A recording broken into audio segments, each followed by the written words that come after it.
কেৱল সাধাৰণ অধ্যয়নৰ ভিত্তিত আমি যোৱা মে মাহত অসমত ফ্লেছ ফ্লাড হ'ব বুলি ভিডিঅ' বনাইছিলোঁ, কিন্তু বিভিন্ন কাৰণত আপলোড কৰা হোৱা নাছিল। পিছত ৰাইজে বহুত ভাল পোৱা বুলি কৈছিল। সেই সাহতে আমি কিছুমান কথা ক'ব বিচাৰিছোঁ। আমি কোনো ক্লাইমেট ৰিচাৰ্চৰ মানুহ নহয়, কোনো অভিযন্তাও নহয়। বতৰৰ পূৰ্বানুমান দিয়া বা আগজাননী দিয়া আমাৰ অধ্যয়নৰ উদ্দেশ্য নাছিল। এই অধ্যয়নৰ উদ্দেশ্য আছিল আমাৰ অসম গ্ৰীণ টেকৰ খেতিডৰাৰ পৰিকল্পনা কৰা। গতিকে ইয়াত গভীৰ বৈজ্ঞানিক ব্যাখ্যা বিচৰাটো উচিত নহ'ব। মনতে খুন্দিয়াই থকা কথা কিছুমান আলোচনা নকৰিলে নিজৰে ৰাজ্যখনৰ লগত বেইমানি কৰা হ'ব বুলি ভাবিহে আমি কথাখিনি কৈছোঁ। হয়তো আমি কোৱা কথাবোৰৰ মূল্য বৈজ্ঞানিক ভাষাত একোৱেই নাই, কেৱল এটা ক্ৰুড প্ৰাইমিটিভ আলোচনা। তথাপি এটা ৰাজহুৱা আলোচনাৰ বাট মুকলি কৰাৰ বাবেহে আমি আগবাঢ়িছোঁ। বানপানী শুকোৱাৰ পাছত কেইটামান কথা মনলৈ অহা বাবে ৰাইজৰ মাজত আলোচনা কৰিবলৈ আগবাঢ়িছোঁ। প্ৰথমতে কওঁ, বতৰ আৰু জলবায়ু দুয়োটা বেলেগ বস্তু, ইংৰাজীত ৱেডাৰ আৰু ক্লাইমেট। বতৰ সাধাৰণ ভাষাত সেইদিনাৰ বতৰ বা 2-3 দিনৰ বতৰ, কিন্তু জলবায়ু বহুত দীঘলীয়া সময়ৰ বাবে ব্যৱহাৰ কৰা শব্দ। ভাৰতৰ জলবায়ু বিশেষকৈ বাৰিষা দক্ষিণ পশ্চিম মৌচুমী বতাহৰ ওপৰত নিৰ্ভৰশীল। অতি চমুকৈ ক'ব গ'লে সূৰ্য যেতিয়া কৰ্কট ৰেখাত পোনে পোনে পৰে, তেতিয়া উত্তৰ পূব ভাৰত বিশেষকৈ থৰ মৰুভূমি আৰু তিব্বতৰ মালভূমি গৰম হয় আৰু ইয়াৰ বতাহ পাতল হৈ পৰে। গতিকে বতাহত চাপ কম সৃষ্টি হয়, ফলত জলীয় বাষ্প থকা বতাহ দক্ষিণ ভাৰত মহাসাগৰৰ মাডাগাস্কাৰৰ ওচৰৰ মাস্কাৰানহাই নামৰ ঠাইখনৰ পৰা উত্তৰলৈ গতি কৰে। সাধাৰণতে মে মাহৰ শেষ আৰু জুন মাহৰ আৰম্ভণিতে আন্দামান আৰু কেৰালাত ভাৰতত এই মৌচুমী বতাহে প্ৰৱেশ কৰে। এই মৌচুমী বতাহৰ শক্তিয়ে ভাৰতৰ অৰ্থনীতি, বিশেষকৈ কৃষি অৰ্থনীতি কেনেকুৱা হ'ব তাৰ বহুত নিৰ্ভৰ কৰে। মধ্য ভাৰত আৰু উত্তৰ ভাৰতত বৰষুণ আন এটা কাৰকৰ ওপৰতো বহুত নিৰ্ভৰশীল, Bay of Bengal depression. Bay of বেংগলত ঘড়ীৰ কাঁটাৰ বিপৰীত দিশত প্ৰায় ঘন ডাৱৰৰ এটা স্তৰ দেখা যায়। ই মধ্য আৰু উত্তৰ পূব ভাৰতৰ বাৰিষাৰ বৰষুণৰ অন্যতম উৎস। জুন ছেপ্টেম্বৰ মাহত মনচুন ডিপ্ৰেশ্যন নামেৰে জনাজাত কম চাপৰ অঞ্চলবোৰ বংগ উপসাগৰৰ মূৰত গঠন হয়। ইহঁতে গংগা সমভূমি আৰু মধ্য ভাৰতত বাৰিষাৰ বৰষুণৰ মান নিৰ্ণয় কৰে। শৰৎকালত অক্টোবৰ নৱেম্বৰ মাহত মনচুন ফ্ৰণ্ট দক্ষিণ দিশলৈ স্থানান্তৰিত হোৱাৰ লগে লগে নিম্ন চাপৰ বেল্ট বংগ উপসাগৰলৈ স্থানান্তৰিত হয়। ডিপ্ৰেশ্যন বেছি হয়, ঘূৰ্ণী বতাহলৈ পৰিণত হয় আৰু ই ভাৰতৰ পূব উপকূল বিশেষকৈ তামিলনাডু, অন্ধ্ৰপ্ৰদেশ, উৰিষ্যা আৰু পশ্চিমবংগ পাৰ হৈ যায়। আমাৰ এই মৌচুমী বতাহৰ শক্তি বহুকেইটা কাৰকৰ ওপৰত নিৰ্ভৰশীল। ভাৰত মহাসাগৰৰ দোলক বা ইণ্ডিয়ান অ'চেন ডাইপল, দক্ষিণ ভাৰত মহাসাগৰ, পূবে অষ্ট্ৰেলিয়া আৰু পশ্চিমে আফ্ৰিকাৰ মাজত সাগৰৰ পানীৰ উষ্ণতাৰ তাৰতম্য দোলক এটাৰ দৰে দুলি থাকে। ইয়াক ধনাত্মক আৰু ঋণাত্মক বুলি ক'ব পাৰি। ই ভাৰতৰ বাৰিষাৰ বৰষুণ বহুলভাৱে প্ৰভাৱিত কৰে। আমি আচলতে জানিব লাগে যে এই ভাৰত মহাসাগৰ দোলক বা ইণ্ডিয়ান অ'চেন ডাইপল, ইয়াৰ আৱিষ্কাৰৰ ক্ষেত্ৰত আমাৰ অসমৰে এগৰাকী মহান বৈজ্ঞানিক ভূপেন্দ্ৰনাথ গোস্বামী ছাৰ, তেখেত জড়িত। তেখেতেই যিদৰে গোটেই পৃথিৱীৰে বতৰ ব্যৱস্থাটো এল নিনো বা এনছই প্ৰভাৱিত কৰে বুলি কৈছিল, তেতিয়া গোস্বামী ছাৰে কৈছিলে যে ভাৰত মহাসাগৰৰ নিজা এটা ৱেডাৰ ছিষ্টেম আছে, যাক ইণ্ডিয়ান অ'চেন ডাইপল বুলি কোৱা হয়। আন কিছুমান প্ৰভাৱ যেনে মেডেন জুলিয়ান অচিলেশ্যন বুলি কয়, MJO, ই এটা বতৰ ব্যৱস্থা যি ভাৰতত বাৰিষাৰ বতৰত ব্যাপক প্ৰভাৱ পেলায়। ইয়াৰ বাবে কেতিয়াবা বাৰিষাৰ সময়ত এসপ্তাহ ধৰি প্ৰচণ্ড বৰষুণ হ'ব পাৰে, তাৰপিছত হঠাতে কেইবাদিনো ৰ'দ পৰে আৰু তাৰপিছত পুনৰ প্ৰচণ্ড বৰষুণ ঘূৰি আহে। আমি যদি কওঁ তিব্বতৰ মালভূমি, ইও আমাৰ মৌচুমী বতাহৰ প্ৰভাৱ কৰে। সাগৰ পৃষ্ঠৰ পৰা প্ৰায় 4500 মিটাৰ ওপৰত প্ৰায় ফ্ৰান্সৰ সমান মাটিকালিৰ এই মালভূমিত সূৰ্যৰ তাপ পোনে পোনে পৰাৰ বাবে গৰম হৈ কম চাপৰ সৃষ্টি কৰে, ফলত দক্ষিণৰ জলীয় ভাপক আকৰ্ষণ কৰে। ইয়াৰ বাহিৰে আছে ITCZ, ইন্ট্ৰা ট্ৰপিকেল কনভাৰ্জেন্স জোন। ই মইষ্ট এয়াৰখিনি ভাৰতৰ পিনে আকৰ্ষণ কৰে, যেনেকৈ জেট ষ্ট্ৰীম বুলি কোৱা হয়। আমাৰ ষ্ট্ৰপস্ফিয়াৰৰ ওপৰত 150-200 কিলোমিটাৰ বেগত এটা ষ্ট্ৰীম চলি থাকে আমাৰ উৰাজাহাজবিলাকে ইয়াৰ সহায়ত কেতিয়াবা নিজৰ ফিউৱেল বচাব পাৰে। তাৰপিছত আহি যায় এল নিনো আৰু লা নিনা, ৱাটাৰ চাৰ্কুলেশ্যন। এইকেইটা এল নিনোৱে বা লা নিনাৰ বিষয়ে আপোনালোকে জানিব বিচাৰিলে আমাৰ চেনেলতে পাব। আমি অতি সহজ ভাষাত ইয়াৰ বিষয়ে জনাব বিচাৰিছিলোঁ। ইয়াৰ লগতে আমাৰ হিমালয়খন আছে। এই গবি ডেজাৰ্টৰ পৰা ঠাণ্ডা বতাহখিনি আমাৰ পিনে সোমাব নিদিয়ে। এতিয়া যদি আমি উত্তৰ পূবৰ কথা কওঁ, তেনে এটা গবৰ ডাৱৰৰ উৎপত্তি য'তেই নহওক কিয় উত্তৰ পূবলৈ এবাৰ সোমালে ওলাই যাব নোৱাৰে। মেঘালয়, কাৰ্বি পাহাৰ, নগা পাহাৰ, হিমালয় আদিয়ে ডাৱৰ ওলাই যাব নিদিয়ে। গতিকে এই অঞ্চলত পৃথিৱীৰ সকলোতকৈ বেছি বৰষুণ হোৱা ঠাই। ইয়াত কেতিয়াবা বৰষুণ আহিব, তাক আগতীয়াকৈ অনুমান কৰা আৰু বেছি কঠিন কাম। এতিয়া আমি সহজে বুজিব পৰাকৈ ক'ব গ'লে, এই যে মৌচুমী বতাহ বা বাৰিষাৰ তাক চিমুলেশ্যন কৰাটো বহুত কঠিন। বহুতকেইটা পেৰামিটাৰ আছে। গতিকে বহুত ডাঙৰ ডাঙৰ কম্পিউটাৰ লাগিব বা কম্পিউটেশ্যনেল টাইম লাগিব। ব্যক্তিগত স্তৰততো কৰা সম্ভৱেই নহয়। আনহাতে আমাৰ ভাৰতত তেনেকুৱা ডাঙৰ কম্পিউটাৰ নাই। তথাপিও আমাৰ বৈজ্ঞানিকসকলে ঢাল নাই, তৰোৱাল নাই, নিধিৰাম চৰ্দাৰ হৈ বহুত কষ্ট কৰি কাম কৰি আছে। এই যে চিনেমাখন আছিলে দশৰথ মাঝিৰ দৰে, কোৰ লৈ তেওঁলোকে পাহাৰ খান্দিব গৈ আছে। গতিকে আমি মূল কথাত বুজিলোঁ, এই কম্পিউটাৰৰ সহায়ত এই ৱেডাৰ মডেলিং কৰাটো বহুত কঠিন। গতিকে আমি এটা কাম কৰিছিলোঁ, কিমান শুদ্ধ ভুল আমি নাজানো। 1997, 98, 2015, 16 আৰু 2024-25 ডাটাৰ ভিত্তিত আমি কৃত্ৰিম বুদ্ধিমত্তাক ইউজ কৰি 2026 কি পৰিস্থিতি হ'ব তাক অনুমান কৰিবলৈ চেষ্টা কৰিছিলোঁ। ইয়াৰ ভিত্তি আছিল এইকেইটা বছৰত অহা শক্তিশালী এল নিনো। এই বছৰ যে এল নিনো লা নিনা হ'ব, সেইটো আচলতে আমি ডিচেম্বৰ মাহতে গম পাই যাওঁ। শেষৰ সপ্তাহত বিশেষকৈ 24 তাৰিখ মানে গম পোৱা যায় যে এল নিনো হ'ব নে লা নিনা হ'ব। এই বিষয়ে আমাৰ এল নিনোৰ ভিডিঅ'ত চাব পাৰে। এতিয়ালৈকে আমাৰ হাতত কি তথ্য আছে? 2026 চনত শক্তিশালী এল নিনোৰ আৰম্ভণি। কোনোৱে ছুপাৰ এল নিনো, কোনোৱে গডজিলা এল নিনো কৈছে। বংগোপসাগৰৰ উষ্ণতা অতি বেছি। ইতিমধ্যে বাৰিষাৰ পালছ মানে শুকান আৰু গৰম আৰু বৰষুণৰ ওপৰতল দেখা গৈছে। ভাৰত মহাসাগৰত বহুত গৰম পৰিস্থিতি দেখা গৈছে। গোলকীয় উষ্ণতা বৃদ্ধিয়ে বায়ুমণ্ডলৰ আৰ্দ্ৰতা ধৰি ৰখাৰ ক্ষমতা বৃদ্ধি কৰিছে। ইয়াৰ ভিত্তিত বৰ্তমানৰ আমি যি মূল্যায়ন কৰিছোঁ সেইটো হ'ব 2026 চনটো 45%, 2015ৰ দৰে 30%, 2024ৰ দৰে 15%, 1997 চনৰ দৰে আৰু 10% ইয়াৰ ওপৰত এটাও নহয়। আগষ্ট ছেপ্টেম্বৰ মাহ কেনেকুৱা হ'ব? বৰষুণ সামগ্ৰিকভাৱে স্বাভাৱিক বা তাৰ ওচৰত বা স্বাভাৱিকতকৈ অলপ তলত বৰষুণ হ'ব। কিন্তু বৰষুণ বিস্ফোৰণৰ ওপৰত অহাৰ সম্ভাৱনা, মানে কেইটামান শুকান দিন তাৰপিছত কলহৰ কাণেৰে ঢলাৰ দৰে বৰষুণ। এই অসমানভাৱে হোৱা বৰষুণে আমাৰ বাবে বিপদজনক। তাপমান স্বাভাৱিকতকৈ বেছি থাকিব।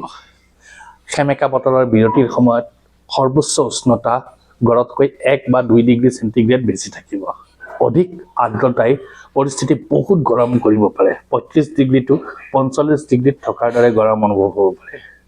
সামগ্ৰিকভাৱে বানপানীৰ সম্ভাৱনা, বংগ উপসাগৰত সৃষ্টি হোৱা ডিপ্ৰেশ্যনৰ লগত MJO লগ হ'লে ই উত্তৰ পূব ভাৰতৰ ফালে ঘূৰিলে এটা বা দুটা ডাঙৰ বানপানীৰ পৰিঘটনা সম্ভৱ হ'ব পাৰে। ফ্লেছ ফ্লাডৰ সম্ভাৱনা 60 to 70%।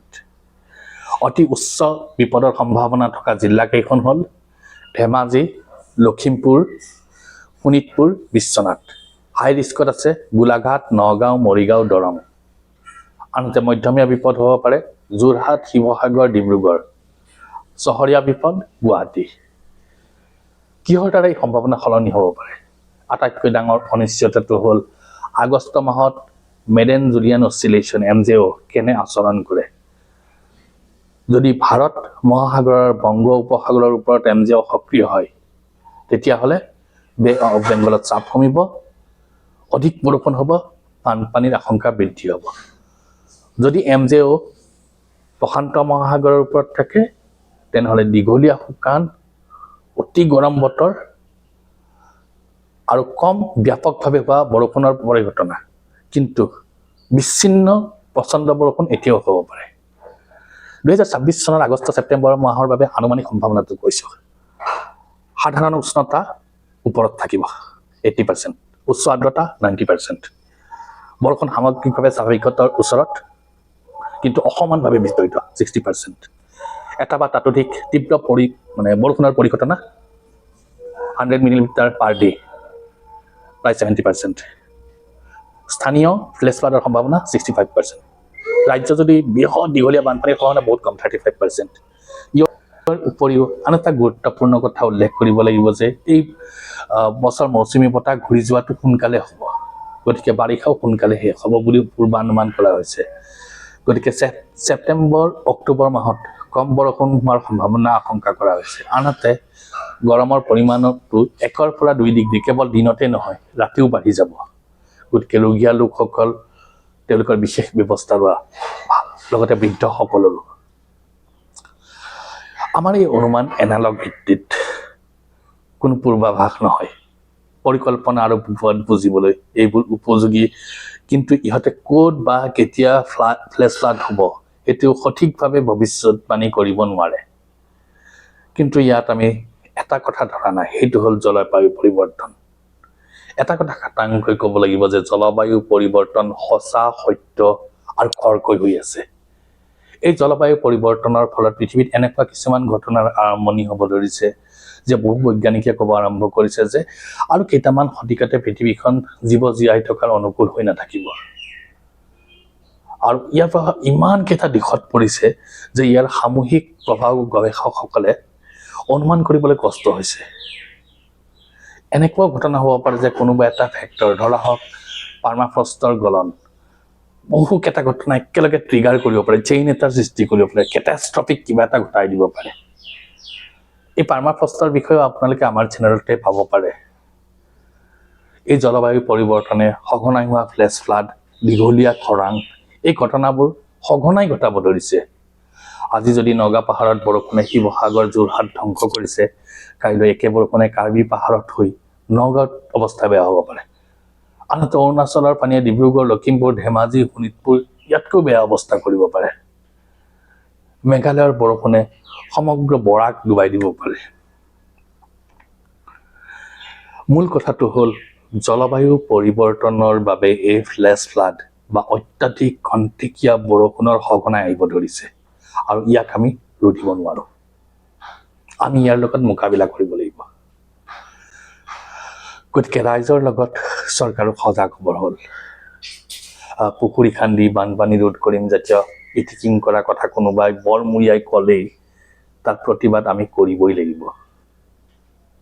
ইয়াকে সত্য বুলি প্ৰমাণ কৰিবলৈ যদি কোনো বিধায়কে আগবাঢ়িছে, তেন্তে আপোনাক দলে ভাল পাব পাৰে, কিন্তু আপোনাৰ ৰাইজে ভাল নাপায়, আৰু ৰাইজে আপোনাক প্ৰত্যুত্তৰ দিবই। সকলোৱে অলপ চিৰিয়াছ হওক। Climate resilient, flood resilient and drought resilient ইনফ্ৰাষ্ট্ৰাকচাৰৰ কথা পাতোৱা হওক।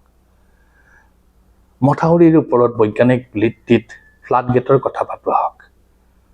ডাঙৰ কমিশ্যন লাভ কৰিব পৰা ফ্লাইঅভাৰৰ সলনি পানী যাতে কোনো পথে অৱৰোধ কৰি ৰাখিব নোৱাৰে তাৰ কথা পাতোৱা হওক।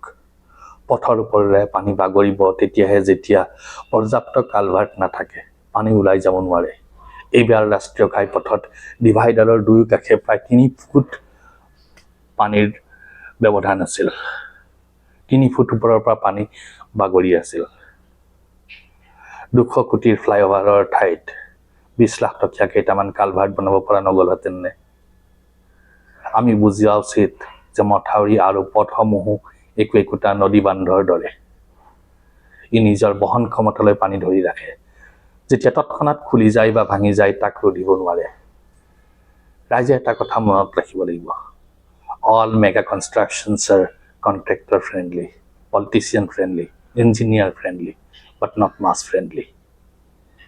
সকলো ডাঙৰ নিৰ্মাণেই ঠিকাদাৰ, ৰাজনীতিবিদ, অভিযন্তা সকলোৰে বাবে মৰমৰ, কিন্তু সাধাৰণ ৰাইজৰ বাবে নহয়। মাননীয় মুখ্যমন্ত্ৰী মহোদয়লৈ অনুৰোধ, সমস্যাটোৰ গুৰুত্ব অনুভৱ কৰক। সমস্যাসমূহৰ কথা যদি বুজিছে বা কোনোবাই আপোনাৰ দৃষ্টিগোচৰ কৰিছে, পোনে পোনে আপোনাৰ ঠিকাদাৰসকলৰ ওচৰলৈ দৌৰি নাযাব। তেওঁলোকে আকৌ পুখুৰী খন্দা, ফ্লাইঅভাৰ বনোৱা বা কেতিয়াবা পাম্প লগাই বানপানী ৰোধৰ যাতে দৰে পৰিকল্পনাৰ কথা আপোনাক জনাব পাৰে। কমিশ্যনৰ কথা কৈ আপোনাক লোভো লগাব পাৰে। তাহানিতে আমাৰ দেশৰ নেতাসকলে IIT, ডাঙৰ ডাঙৰ বিশ্ববিদ্যালয় আদি গঢ়ি থৈ গৈছিল। তেওঁলোকে বিজ্ঞানৰ ভিত্তিত দেশ গঢ়িবলৈ চেষ্টা কৰিছিল।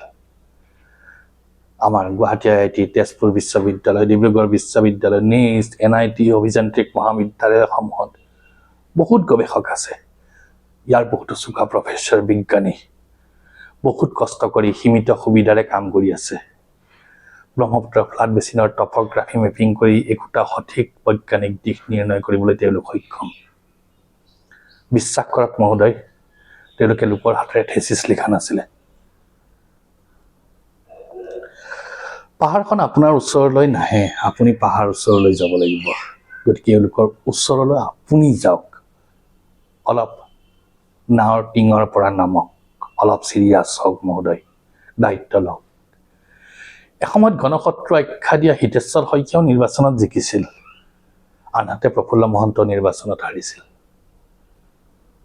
আজিৰ জেনজিয়ে আপুনি সুধি চাওক, তেওঁলোকে ক'ব হু ইজ হিতেশ্বৰ শইকীয়া। আপুনি যদি এনেদৰেই চলে, চিৰিয়াছ নহয়, তেনেহ'লে নেক্সট জেনেৰেশ্যনে সুধিব হু ইজ হিমন্ত বিশ্ব শৰ্মা। ইলেকশ্যনৰ জিকাৰ গাপত উফন্দি কিমান গংগাত হৈ থাকিব, কিমান USTMক দুখ দিব। অলপ চিৰিয়াছ হওক। জোৰপুৰি হাত পোৱাৰ আগতেই আপোনাৰ হিন্দু মুছলমান বাদ দি প্ৰকৃত সমস্যাবিলাকলৈ চাওক। আজি যদি নাচায় তেন্তে আজিৰ যোৰহাট, শিৱসাগৰ বেলেগ জিলাত হ'ব। তেতিয়া ঘৰিয়ালৰ চকুপানী মচিব আহিলে ৰাইজে নেৰিব। মহোদয়, পুনৰ কওঁ, এই বিষয়ে বিজ্ঞানীসকলৰ ওচৰত যাওক, কমিশ্যন গোটোৱা ঠিকাদাৰৰ ওচৰত নহয়। আপুনি কৈ আছিলে যে গুৱাহাটী ইউনিভাৰ্চিটি বা IIT আপোনাৰ ওচৰত তাৰ সমাধান দিব লাগে। এজন বৈজ্ঞানিকে কাম কৰিবলৈ তেওঁলোকক ফাণ্ডিঙৰ দৰকাৰ হয়। আজিলৈকে আপোনালোকে কিবা ফাণ্ডিং দিছেনে? কিবা এটা ৰিচাৰ্চ প্ৰজেক্ট দিছেনে তেওঁলোকক? আমাৰ ৱৰ্ল্ড ক্লাছ বৈজ্ঞানিকসকলক আপুনি যদি টকা নিদিয়ে, তেওঁলোকক যদি ৰিচাৰ্চ কৰিবলৈ ফাণ্ডিং নিদিয়ে, তেনে কেনেকৈ কৰিব? এটা কনচৰ্টিয়াম গঠন কৰক, ইঞ্জিনিয়াৰসকল, চাইণ্টিষ্টসকল সকলোৰে লগত, আৰু তেওঁলোকক আপোনালোকে এটা ফাণ্ডিং যোগাৰ কৰি দিয়ক। তেওঁলোকে গোটেই ব্ৰহ্মপুত্ৰ ফ্লাড বেচিনটো টপগ্ৰাফি কৰি এটা বৈজ্ঞানিকসন্মত সমাধান দিব। কিন্তু তাৰ বাবে মহোদয় টিঙৰ পৰা নামিব লাগিব। তেওঁলোকৰ ওচৰত আপোনালোকে নিজে যাব লাগিব। আৰু ভৱিষ্যতে যাতে ইয়াৰ বাবে বেলেগক দোষ দিয়া কামবিলাক নকৰে।